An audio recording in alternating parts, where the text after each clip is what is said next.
Olá, boa noite, queridos irmãos e irmãs em Cristo. Como prometido, vamos dar continuidade às obsessões. Eu espero que vocês entendam e eu estarei pronto para responder a qualquer pergunta que fizerem. Mas eu não quero me alongar nesse campo, porque essa obsessão ela se dá em diversos campos, mas pelo menos os principais já comentamos. Deixamos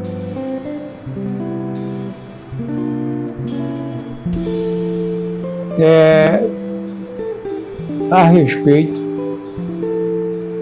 a obsessão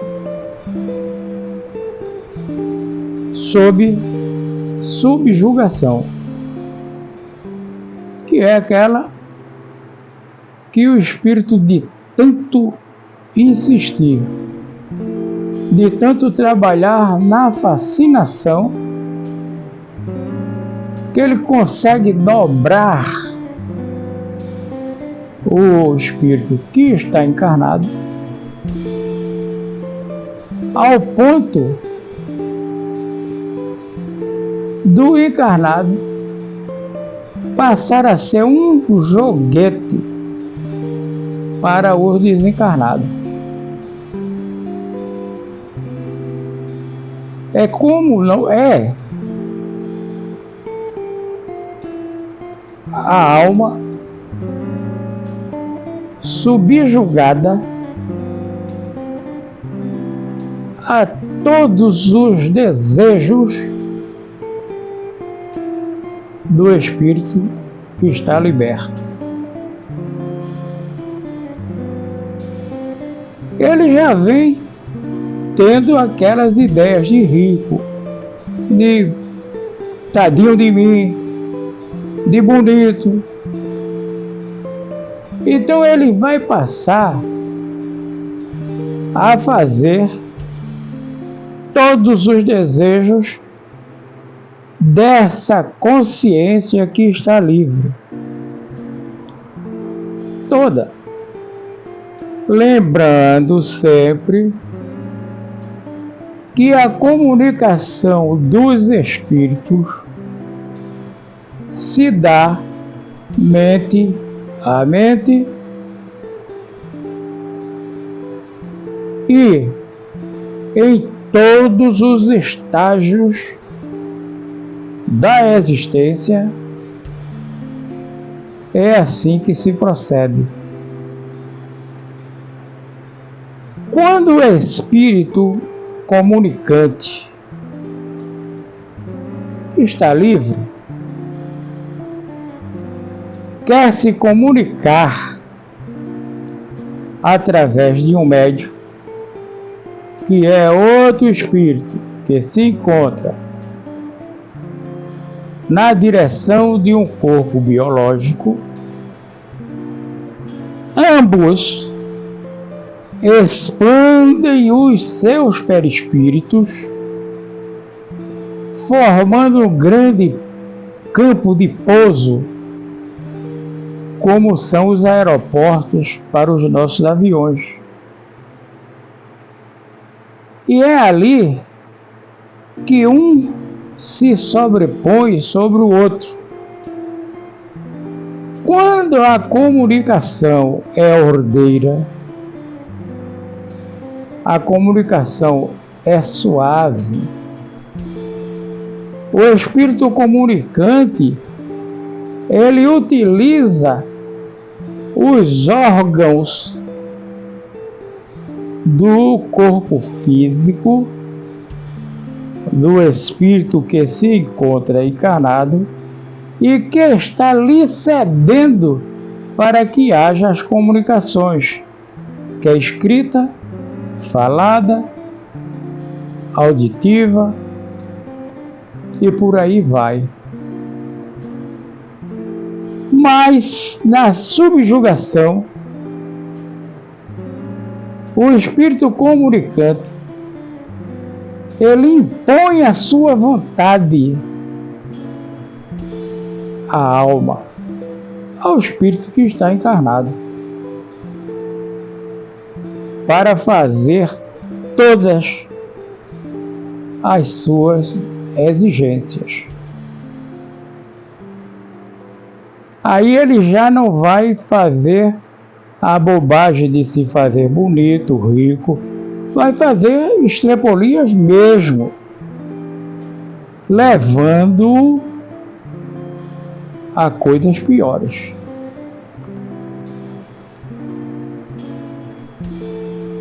E a responsabilidade?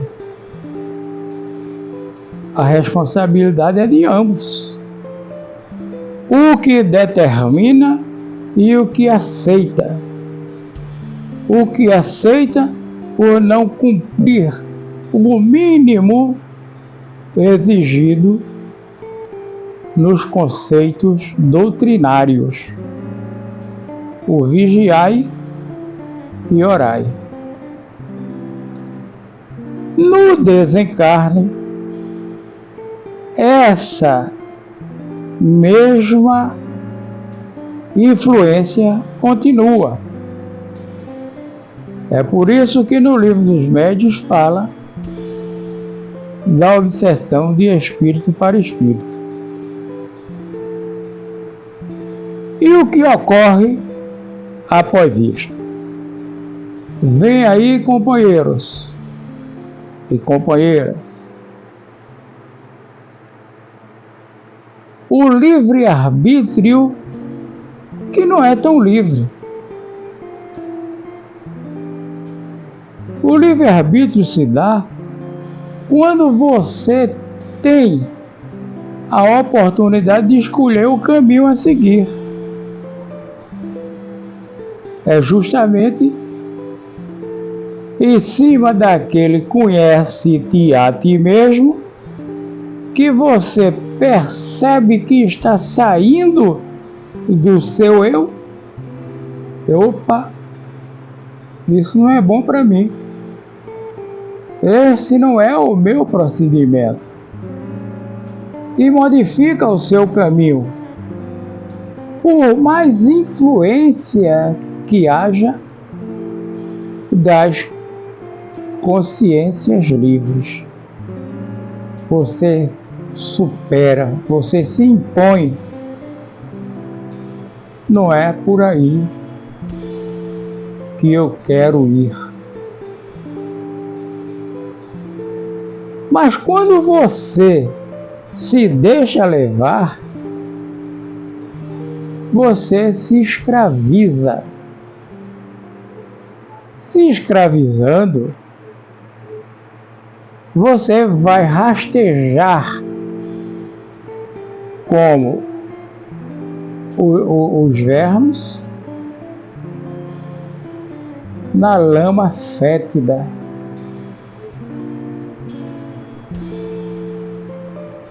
Se você conseguir se impor, você vai singrar os altos céus como as andorinhas fazem. E é nessa influência maligna que você se deixou arrastar, que você começa a refazer o seu campo espiritual, o qual chamamos de perispírito. Você começa a se sentir envolvido como numa teia de aranha. Você começa a sentir prisioneiro da sua própria construção. Isto Não é regressão? Respondo. Logo abaixo tem, comente.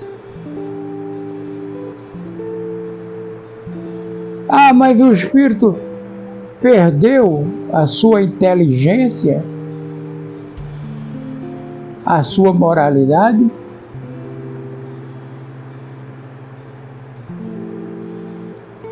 Aquele que mais tem, mais lhe será dado. O que menos tem, o pouco lhe será tomado. É alguma coisa temporária, certo? Porque no final do túnel escuro no qual ele se deixou levar, existe uma pequenina luz. Luz esta que poderá tirá-lo daquela escuridão. Porque até os seus mentores espirituais, eles não vão entrar na escuridão que ele, por sua vontade e risco, entrou. Mas eles estarão no aguardo. Eles estarão no aguardo. Me faz lembrar de um cidadão que todas as tardes ele saía do trabalho, passava na padaria, comprava o pão para os seus. E numa certa tarde, ele viu um garoto, um adolescente, tentando roubar o pão. Ele vai, compra o pão, chama o garoto e lhe oferece o pão. Você ia tirar o pão? O garoto diz que sim. E ele lhe dá uma lição de moral. Compra-lhe uma caixa para engraxar sapatos, sendo ele o primeiro cliente e sempre a dar conselhos. Mas ele em casa, ele era exigente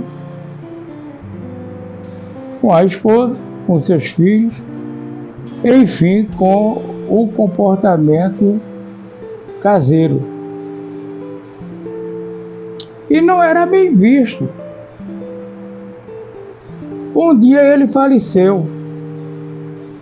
E com sua ausência, a primeira providência foi retirar tudo que ele gostava. Cadeira de balanço, raio, o que ele tinha.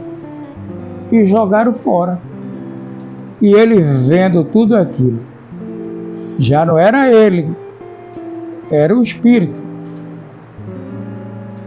E ele começou a se revoltar.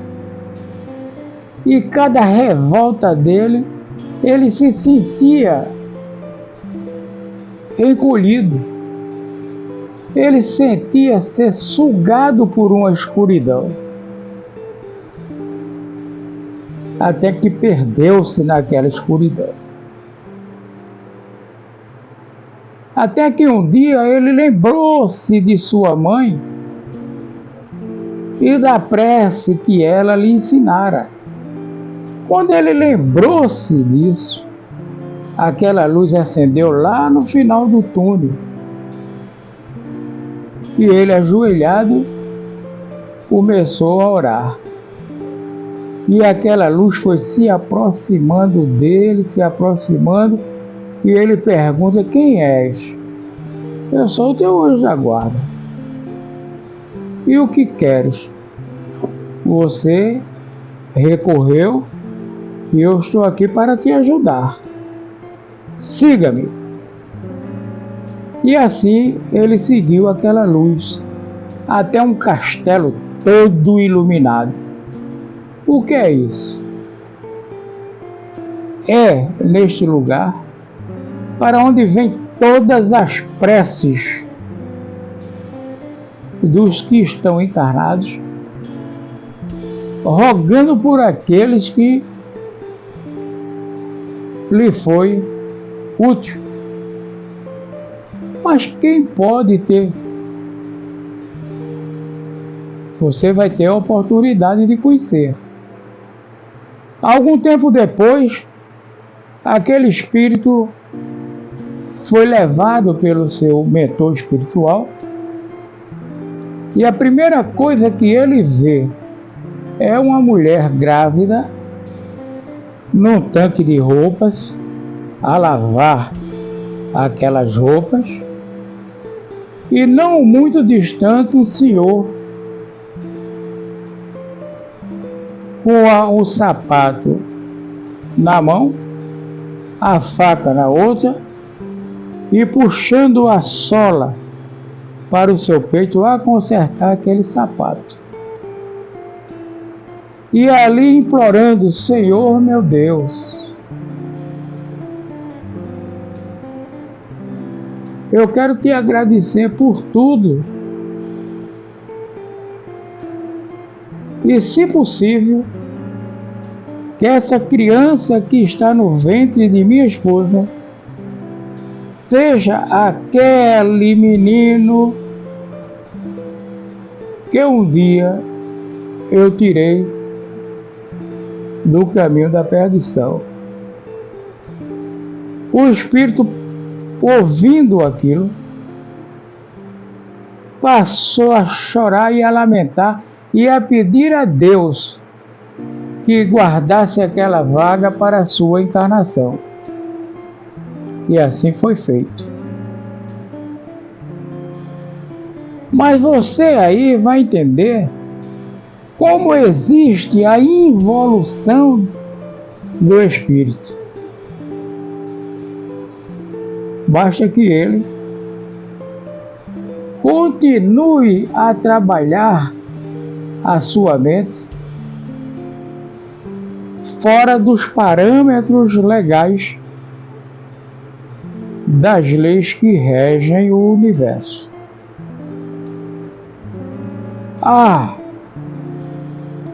Então Deus se satisfaz com o nosso sofrimento? Não. Mas Ele faz com que você procure o seu bem-estar. Se o seu bem-estar é na prática do mal, que assim seja feito. Arque com as suas consequências. Para isto, o seu anjo da guarda, o seu mentor espiritual, o seu anjo guardião, ele jamais lhe abandona. Ele estará sempre ao seu lado dando conselhos. O que nós dizemos são as pequeninas aves dos céus a cantar aos nossos ouvidos. Nós é que não lhe damos a atenção. Mas aí, senhores, ainda tem algo muito, muito profundo. Porque nesse procedimento nosso, incomum, podemos dizer, na regressão que nós vamos fazendo por consequência dos nossos próprios atos,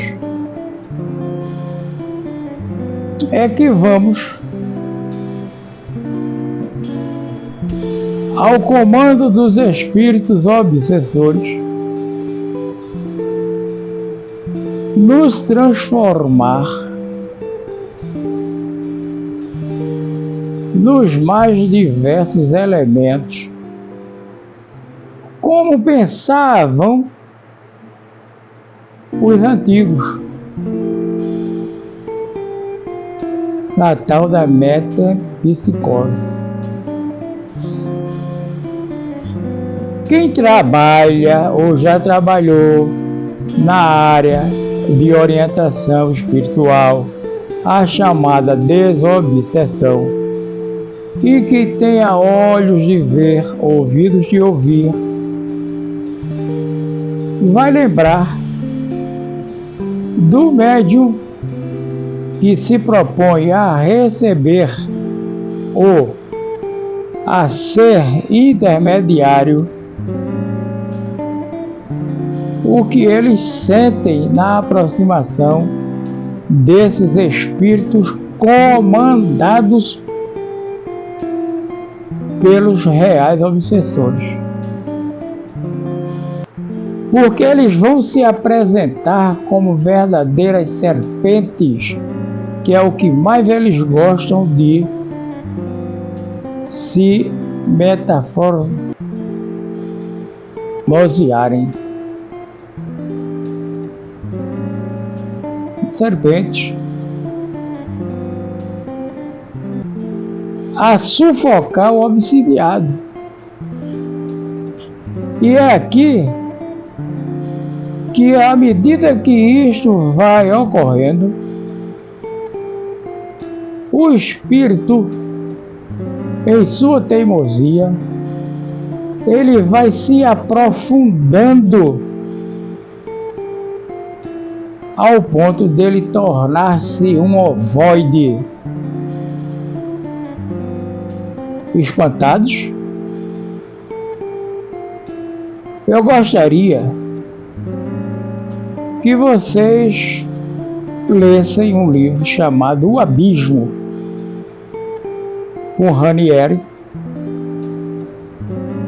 que tudo indica ser a trajetória de André Luiz no campo espiritual, que é levado a maior profundeza desse abismo e encontra todas as nuances dos espíritos que teimam em não cumprir com as suas obrigações. E estão perdidos para sempre? Não. Perderam tudo que tinha? Não. A sua inteligência adquirida permanece consigo. Agora, para tanto, ele precisa passar por um processo de reversão, tal e qual a galinha choca os seus ovos, e a Mãe Terra é quem vai dar o calor necessário para esse choco, para esses ovoides serem processados, serem alimentados pelo calor e voltarem a ser as almas perdidas. Os espíritos, então, projetam reencarnações, onde eles mergulham temporariamente num corpo físico, que são as reencarnações compulsórias, para que eles corrijam o seu perispírito e possam vir a trabalhar em sua plenitude até chegarem àquilo que Deus quer de todos nós. Eu creio que já deu para entender. Me contestem ou constatem. Na próxima, nós iremos buscar uma coisa muito antiga, 400 anos antes da vinda do Cristo como Jesus. Eu faço questão de dizer isso, que o Cristo sempre esteve entre nós.